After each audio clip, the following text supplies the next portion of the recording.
जैकबाबाद मां अवांखे ख़बर ॾींदा हलूं। Bureau chief Waseem Iqbal ji report मुताबिक़ ज़िला जैकबाबाद में दरगाह हज़रत पीर सैद शहीद शाह मीर शाह बुखारी जो उर्स मुबारक। ॻोठ जुमा खान दस्ती में हर साल वांगुरु फ़कीर ताहिर अली दस्ती फ़कीर पठान खान दस्ती वारनि जी क़यादत में अक़ीदत ऐं एहतराम सां मल्हायो वियो। उर्स मुबारक में दरगाह पीर सैद शहीद शाह मीर शाह बुखारी ते सरपरस्त आला हाजी मीर मुर्तज़ा दस्ती, हाजी मोहम्मद आलम दस्ती, अर्ज मोहम्मद दस्ती, मीर झंडो खान दस्ती, परवेज़ अहमद दस्ती, महरान खान दस्ती, मोहम्मद सफ़र दस्ती, ग़ुलाम अहमद दस्ती, मंठार अली दस्ती, जावेद अहमद दस्ती, वहीद अली दस्ती ऐं ॻोठ जे मुअज़्ज़िज़ीन शहरनि वॾे तइदाद में शिरकत कई। उर्स मुबारक में सूफ़ियानी महफ़िल पिणु मुनक़िद कई वई।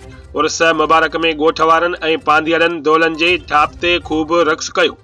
उर्स मुबारक में दरगाह हज़रत पीर सैद शहीद शाह मीर शाह बुखारी जी मज़ार ते चादर चाढ़ी वई ऐं फातिहा ख़्वानी पिणु कई वई, जंहिं बैदि लंगर न्याज़ पिणु पांधीअड़नि में तक़सीम कयो वियो।